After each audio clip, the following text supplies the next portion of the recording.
Acre telah berada di tangan penguasa Kristen selama 73 tahun, pada saat Salahuddin tiba di depan temboknya, pada tanggal 9 Juli 1187. 5 hari setelah kemenangan besarnya di pertempuran Hattin, dekat Tiberias, di mana Sultan telah menghancurkan tentara kerajaan Yerusalem, menewaskan 1000 ksatria dan menangkap Raja Gay dari Lusignan dan Renald dari Chatillon, penguasa Kerak. Renald dieksekusi, dan sebuah relik suci, sepotong salib sejati tempat Kristus disalibkan, jatuh ke tangan orang Muslim. Saladin mampu meredam kecemasan mereka dengan mengizinkan mereka untuk pergi dengan membawa harta benda mereka. Menurut Ibnul Athar, ada sejumlah besar barang rampasan di dalamnya, yang kemudian dibagikan oleh Sultan kepada para tentaranya, kemudian, pemerintahan kota diberikan kepada putranya, Al-Afdal, dan harta benda serta bagian khususnya diberikan kepada pengacara, Sdin al-Hakr. Pada 14 Juli 1187, Conrad, Marquis dari Montferrat, tiba di sana dengan kapal dari Konstantinopel. Dia bermaksud melakukan perjalanan ke Acre untuk bergabung dengan ayahnya, William kelima. Dia segera mengetahui bahwa tidak hanya William telah ditangkap di Hattin, tetapi Acre telah berada di tangan kaum Muslim. Setelah mengetahui hal ini, ia berlayar ke utara menuju Tyre. Setelah mendarat, Conrad mengetahui kematian Pangeran Tripoli, Raymond III. Dengan Gay di tangan Saladin, Raymond mati, dan kota-kota pesisir lainnya di bawah kendali Muslim, sang Marquis mampu muncul sebagai pemimpin Kristen utama di Levant. Conrad dari Montferrat menganggap dirinya sebagai saingan dari Guy Lusignan. Gay memegang mahkota Yerusalem berdasarkan pernikahannya dengan Ratu Sibilla, saudara perempuan Raja Baldwin keempat, Raja Kusta yang wafat tahun 1185. Namun, Gay adalah suami kedua Sibilla. Suami pertamanya adalah saudara laki-laki Conrad, William Longsword, yang menikahinya pada tahun 1176 dan kemudian meninggal pada tahun 1177, tetapi belum memiliki seorang putra, Baldwin kelima, yang meninggal pada tahun 1186.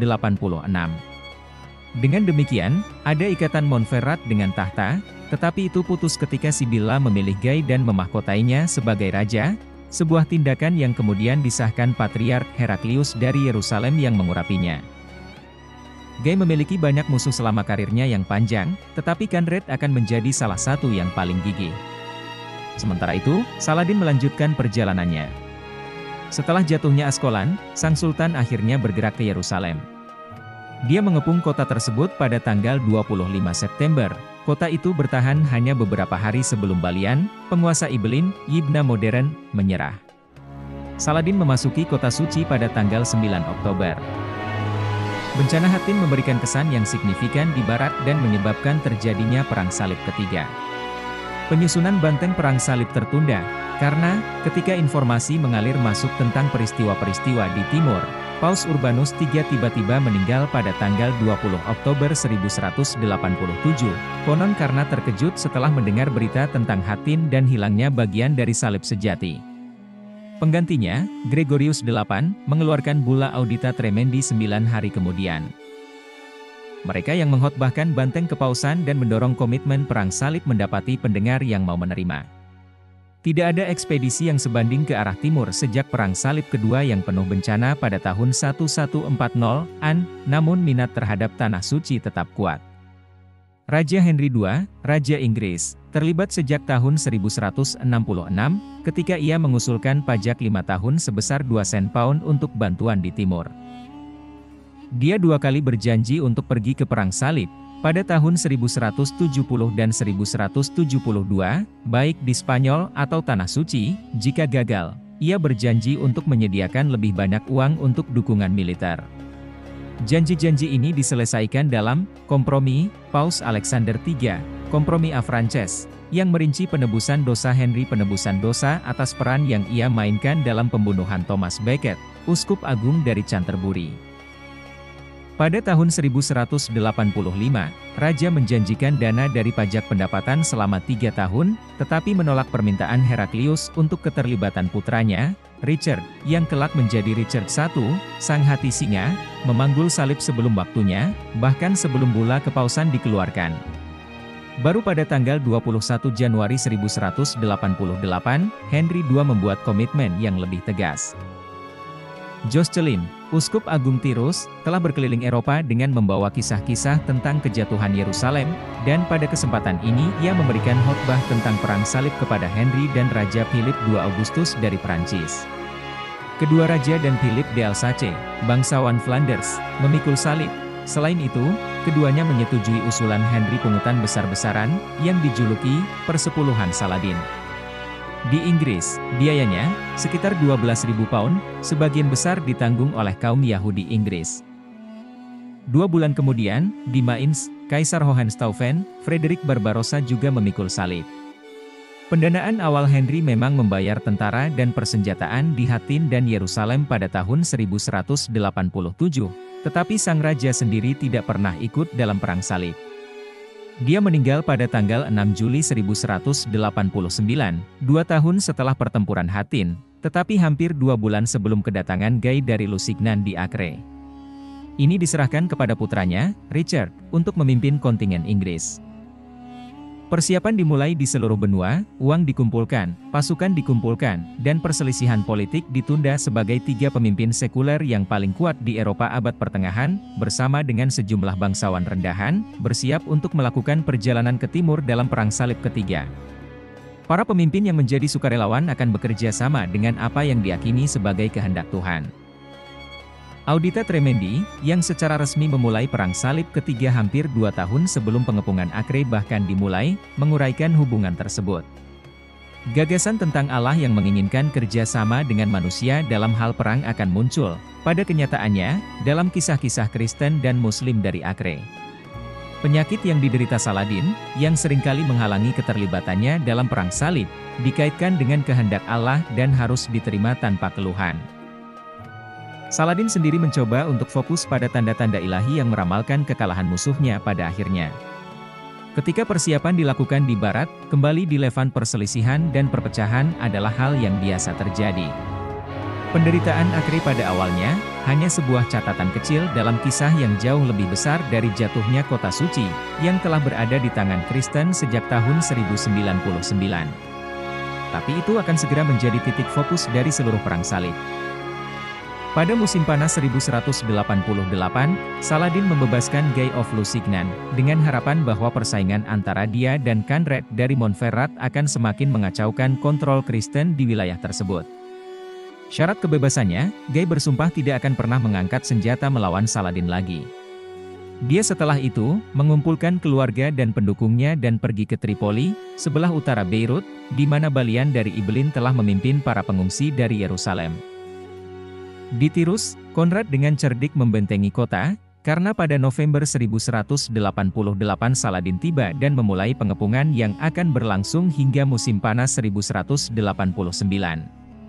Konrad berhasil memukul mundur serangan Muslim. Saladin secara bersamaan melakukan perjalanan ke seluruh Suriah, merebut kota demi kota dan benteng demi benteng.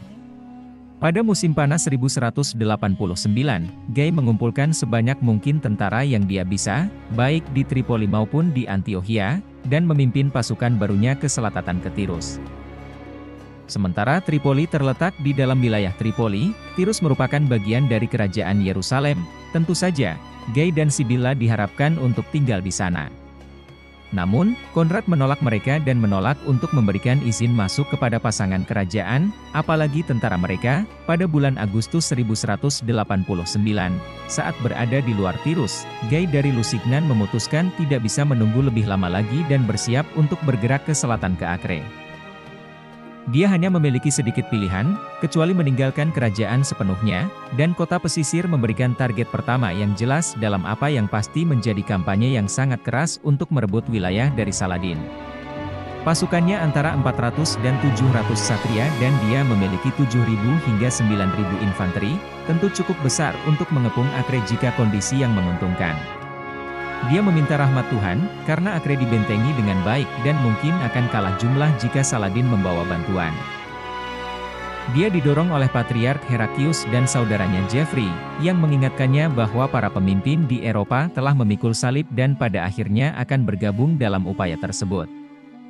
Guy berangkat pada tanggal 22 Agustus, berbaris ke selatan di sepanjang Scandelion Pass, Al-Iskanderna, sebuah jalan pesisir yang menjauh dari daerah pedalaman di mana para pengintai Muslim mungkin bersembunyi.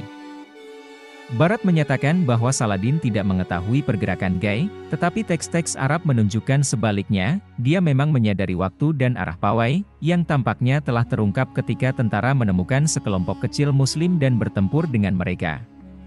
Kontak awal ini menandai momen penting kampanye. Para utusan menyampaikan posisi tentara salib kepada Saladin. Mengingat sempitnya jalan dan unsur kejutan, dia mempertimbangkan untuk mengerahkan pasukannya ke Guy dan menghancurkannya. Namun dia ragu-ragu. Salahuddin berada di Al-Shaqar, atau dikenal sebagai Benteng Belfort, yang terletak di sebelah timur Tirus dan di sebuah tempat yang bisa dipertahankan di Sungai Litani, antara laut dan Damaskus. Dia bertanya-tanya apakah langkah Guy adalah tipu muslihat yang rumit, yang dirancang untuk menariknya menjauh dari lokasinya dan dengan demikian membuka jalan ke utara dan selatan. Itulah versi Ibnu Syad, Bahuddin Ibnu Syad, salah satu hakim pribadi Saladin, yang menemani Sultan selama sebagian besar pengepungan dan menuliskan ingatannya dalam sejarah Saladin yang langka dan luar biasa. Kedua orang itu tidak benar-benar bertemu sampai tahun 1188, dan karena itu Ibnu Syad tidak hadir dalam pertempuran Hattin atau selama perebutan kembali Yerusalem pada tahun 1187, tetapi dia adalah saksi mata di Acre. Seorang alim, sarjana agama, dan sering merujuk pada Al-Quran di seluruh teks. Pandangannya tentang Saladin adalah cukup memuji, mungkin karena ia menulis teksnya ketika Sultan masih hidup, dan dimaksudkan sebagai hadiah untuknya. Salah satu pandangan, Ibnul Athr, Ali Izzud Ibnul Athr Al-Jazar, menyajikan cerita yang sama sekali berbeda dalam sejarah universalnya, Al-Mil Tar, yang tidak hanya mencakup Perang Salib III, tapi juga sejarah-sejarah Islam sebelum Perang Salib I. Meskipun komposisinya kontemporer, Ibnul Athr tidak pernah melayani Saladin dan bukan merupakan saksi mata dari bagian manapun dari pengepungan Acre. Keterpisahan fisiknya dari berbagai peristiwa dan tampak antagonisme terhadap Saladin, yang sering dibaca sebagai catatan halus kritik, ditunjukkan oleh Hamilton Gibb pada tahun 1950, dan dia sekarang dianggap sebagai yang paling tidak dapat diandalkan dari tiga sumber utama Arab untuk Acre. Saladin mengumpulkan para amirnya dan meminta nasihat mereka. Dia ingin menghentikan Guy melewati jalan itu, para amir berpendapat bahwa jalan itu terlalu sempit dan berbahaya, oleh karena itu, pasukan harus dibiarkan lewat dan kemudian bertemu di dataran Acre sebagai gantinya. Ibnul Athr menduga para emir hanya malas dan Salahuddin mengetahuinya, tetapi dia tetap menerima saran mereka dan menolak untuk terlibat, dan memilih untuk membayangi tentara salib di sisi timur mereka. Dia bergerak menuju Tiberias dan mengirim detasemen mengganggu barisan terdepan dan melaporkan pergerakan mereka. Laporan berdatangan, orang itu sampai di Ain Basa kemudian Al-Zb pada tanggal 27 Agustus, dan akhirnya Acre hari berikutnya. Kesempatan menghentikan tentara salib kini telah berlalu, dan Sultan bergabung kembali ke pasukan utamanya dengan detasemen depan di Marj Safuria, berhenti di sana, dan memindahkan seluruh pasukannya ke Al-Harba. Dia mampu mengirim bala bantuan dan pasokan ke dalam kota. Pasukannya garnisonnya tidak akan menyerah tanpa perlawanan. Keraguan Saladin untuk menyerang tentara salib secara langsung adalah lambang dari gaya kepemimpinannya. Sepanjang pengepungan Acre, dia sering tunduk pada keinginan para emirnya, tahu betul bahwa perlu untuk menumbuhkan kesetiaan mereka, jika tidak, pasukannya yang besar mungkin terpecah belah. Perselisihan lokal di Suriah membebani pikiran para penguasa daerah, dan kecenderungan mereka adalah untuk menjaga satu mata pada Acre dan yang lainnya di rumah. Namun pada kesempatan ini, kolaborasi dan penundaan mungkin telah merugikan Sultan. Menulis dengan manfaat dari belakang, Ibnul Athr berspekulasi bahwa umat Islam bisa saja menghilangkan ancaman tentara salib sejak awal. Saladin sendiri percaya bahwa sekali Guy membuat kamp di luar Acre, akan sangat sulit untuk mengusirnya. Kata-kata Sultan itu sangat tepat, sehingga penulis hanya bisa menulis, mungkin sambil menghela nafas, ketika Tuhan menghendaki suatu hal, dia menyiapkan sarana-sarananya.